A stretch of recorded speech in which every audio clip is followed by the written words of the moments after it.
인사합시다. 안녕하십니까? 안녕하세요. 예, 오늘 이제 방과 후 수업 첫 번째 수업입니다. 방과 후 수업. 자, 방과 후 수업은요, 2개로 진행이 될 거예요. 1탄과 2탄인데, 지금은 1탄 수업합니다. 1탄은 이제 10점 올리기 암기 자료에서 총 8강으로 구성을 할 거고요. 암기 자료. 2탄은 쪽지 시험 해서, 쪽지 시험 해서 2탄을 진행할 겁니다. 이거는 이제 7월달, 8월달에 진행할 거고요. 2탄은 쪽지 시험. 요거는 7, 8월달에 진행할 거고. 교재는 요 교재 가지고 진행합니다. 수투감 테마 특강 교재입니다. 수투감 테마 특강 교재로 진행을 할 거고요. 작년에는 이걸 프린트로 나눠 드렸었는데 올해는 책으로 구성을 좀 해봤어요. 책으로 구성을 하시면 훨씬 더 여러분들 공부하시기가 수월할 것 같아서 진행을 했고, 단원별 문제풀이 시험 치기 전에, 단원별 문제풀이 문제 풀기 전에, 예습하기 전에 꼭 10점 올리기 자료를 먼저 보고 쳤으면 좋겠습니다. 그리고 내용을 자꾸 까먹을 수 있으니까요. 제가 한 30분 정도 임팩트 있게 진행을 할 거거든요. 한 30분 정도 임팩트 있게 진행을 할 거니까 요 강의를 한번 예습 용도로 또는 복습 용도로 적극적으로 활용해 주셨으면 좋겠습니다. 10점 올리기 암기 자료. 오늘은 경제론, 1번 경제론 가지고 진행을 할 거예요. 교재 페이지 57쪽으로 갑니다. 자, 57쪽 펴셨습니까? 예. 먼저 57쪽은 이제 부동산 경제론인데, 경제론은 둘로 나뉘어집니다. 하나는 수요 공급 이론이고요. 또 하나는 경기 변동 이론입니다. 경기 변동하고 거미집 이론이 포함되는 그런 파트입니다. 상당히 좀 중요한 파트죠. 그럼 수요 공급 이론에서 첫 번째 봐야 될 내용. 뭐라고 되어 있습니까? 1번. 유량과 절량. 자, 출발합니다. 유량은 일정 기간이고요. 절량은 일정 시점입니다. 이건 플로우고 이건 스톡인데요. 자, 유량 지금부터 암기합니다. 자, 따라하세요. 임대료지대. 그대로 읽으면 돼. 소득 수익. 주택 거래량. 국민 총생산. 신규 주택 공급량. 절량 변동분. 그 옆에다가 10개를 불러드릴 테니까 쓰세요. 그 옆에다가 쓰시면 됩니다. 한 글자씩. 가공기. 가공기 썼어요? 예. 유영순. 유영순 썼어요? 예. 부세영세. 가공기, 유영순, 부세영세 썼어요? 자, 가공기, 유영순, 부세영세는 1년 동안이기 때문에 다 유량입니다. 가능조소득, 공실불량부채, 기타소득, 유효소득, 영업경비, 순영업소득, 부채서비스액, 세전현금수지, 영업소득세, 세후임금수지는 다 유량입니다. 그럼 절량은 일정 시점인데요. 그대로 한번 읽어볼게요. 가격가치시가, 인구, 재산자산 국부, 외채, 외환보유액, 통화량, 주택보급률, 주택재고량 이런 것들이 다 절량인데요. 주택재고량 옆에다가 씁니다.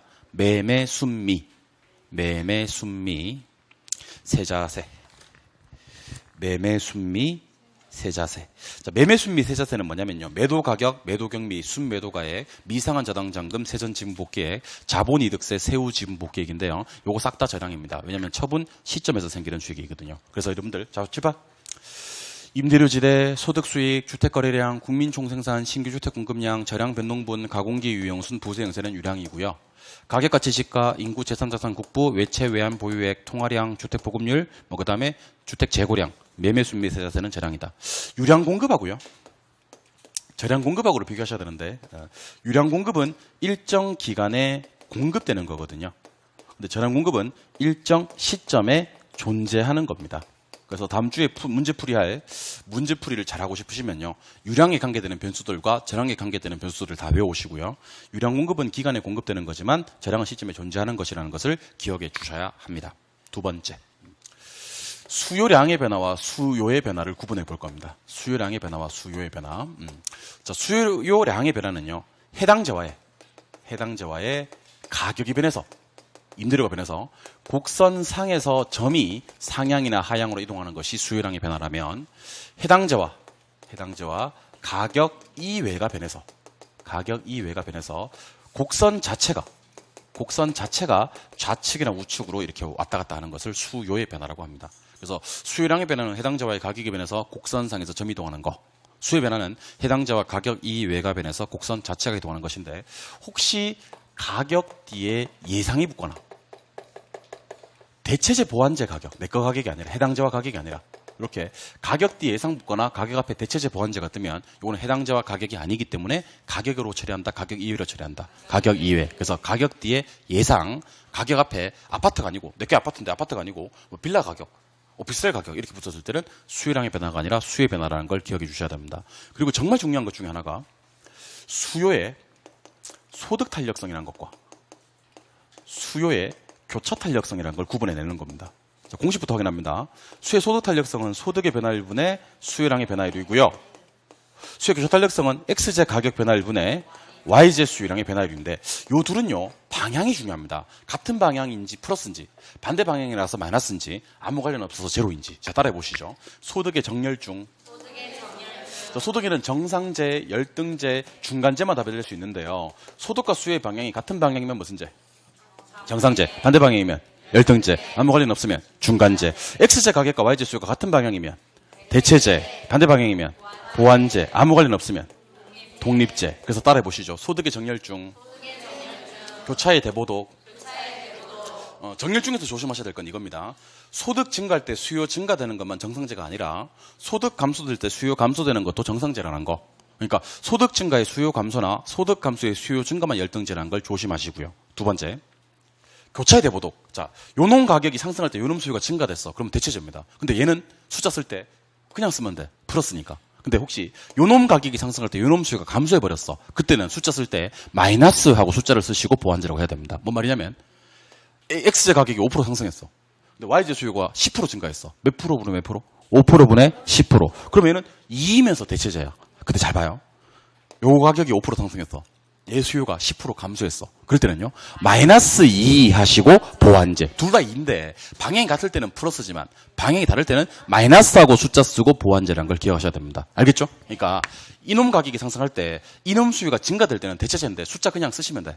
근데 이놈 가격이 상승할 때 이놈 수요가 감소할 때가 있다고. 그때는 마이너스하고 숫자 쓰시고 보완제라는 걸 명심해 달라는 얘기입니다. 아시겠죠? 한자 넘기십니다. 자, 수요 증가 요인 11개랑 공급 증가 요인 7개를 저랑 비교 정리를 하실 거예요. 수요 증가 요인 11개랑 공급 증가 요인 7개. 자, 수요 증가 요인 11개 가겠습니다. 잘 기억하세요.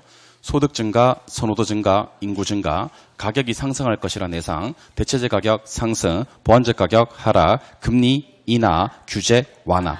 4개 더. 대체 투자 시장 불황일 때 수요가 증가됩니다. 기회비용 감소. 기회비용 감소해야지 좋습니다. 대출 기간 연장, 융자 비율 확대. 요 11개가 수요 증가율입니다. 그래서 말 나오면 바로 증가 감소할 수 있어야 돼요. 예를 들면 대체제 가격 상승, 수요 증가. 대체제 가격 하락, 수요 감소. 보완제 가격 상승, 수요 감소. 보완제 가격 하락, 수요 증가. 금리 인하, 수요 증가. 금리 인상, 수요 감소. 반대로 뒤집어서도 얘기할 수 있어야 됩니다. 대체 투자 시장 호황, 수요 감소. 대체 투자 시장 불황, 수요 증가. 이렇게 얘기할 수 있어야 됩니다. 11개 외우셔야 돼요. 예. 공급 증가 요인 7개는요. 생산 요소 가격, 생산비 하락, 기술의 발달, 매도자 수의 증가, 가격이 하락할 것이라는 예상, 대체제 가격 하락, 보완제 가격 상승, 금리 인하, 규제 완화가 공급 증가 요인이 됩니다. 이때 생산 요소 가격과 생산 기술, 생산으로 시작되는 두 개는요. 공급만 변화시켜요. 수요와는 관계가 없어. 생산비와 생산 기술. 두 번째, 가격 예상과 대체제 보완제 가격은 수요 쪽만 기억하셨다가 공급은 반대. 공급에서는 시험에 잘 안 나와. 가격 예상과 대체제 보완제 가격은 수요 쪽만 공부하셔. 공급은 반대. 금리와 공적 규제는 수요 공급을 동일 방향으로 움직입니다. 금리가 떨어지고 규제가 완화되면 수요도 증가, 공급도 증가. 금리가 인상되고 규제가 강화되면 수요도 감소, 공급도 감소. 동일 방향이고요. 하나 더. 수요는 언제 변동하냐면 단기 변동을 바로 해버립니다. 공급은 단계는 변동이 없고 장기로 가야지 변동을 한다는 것을 기억해 주셔야 합니다. 이번에는 균형. 자, 집안. 균형에서는요. 수요 공급 중 한쪽만 변화되는 경우가 있어요. 그러니까 나머지 공급이나 수요는 불변한 채. 그래서 시험에서 수요 증가 공급 불변, 공급 증가 수요 불변 이렇게 나오면 불변은 안 읽어. 불변은 뭐 한다고? 안 읽어. 그러면 경우의 수는 4가지겠네요. 수요 증가와 수요 감소, 공급 증가와 공급 감소되었을 때 균형 가격과 균형량이 어떻게 변하는지를 대답하셔야 되는데 수요가 증가되면요. 가격 상승의 양 증가합니다. 수요 감소되면요. 가격 하락의 양 감소합니다. 공급이 증가되면 가격 하락의 양 증가합니다. 공급이 감소되면 가격 상승의 양 감소합니다. 그래서 공부하실 때 수요 증가는 이렇게 가격 상승의 양 증가, 수요 감소는 이렇게 가격 하락의 양 감소, 공급 증가는 이렇게 가격 하락의 양 증가, 공급 감소는 이렇게 가격 상승의 양 감소. 요래입니다. 근데 방금 제가 보여드린 건 수요와 공급 중 한쪽만 변화된 경우예요. 이번에는 수요 공급 둘 다 변동되는 경우를 볼 건데 7번 보세요. 자, 수요와 공급이 둘 다 증가해버리거나 둘 다 감소해버리는 경우가 있고요. 한 놈은 증가될 때 한 놈이 감소되는 경우가 있다는 얘기입니다. 이때 가격과 양이 어떻게 변합니까? 라고 물으면 수요 공급이 둘 다 증가돼 버리면 가격은 몰라. 양만 증가됩니다. 수요 공급이 둘 다 감소해 버리면 가격은 몰라. 양만 감소해 버립니다. 수요 증가 공급 감소돼 버리면 가격은 상승하고 양을 몰라요. 수요 감소 공급 증가는 가격 하락에 양을 몰라요. 이게 여러분들 요거 네 개를 쭉 나열할 때만 알고 따로따로 물으면 모르는 분들이 간혹 계세요. 예를 들면 수요 감소 공급 증가는 가격이 어떻게 되고 양이 어떻게 됩니까? 그럼 대답 못하는 사람이 있어요. 그러니까 각계로 끊어놓고 물어도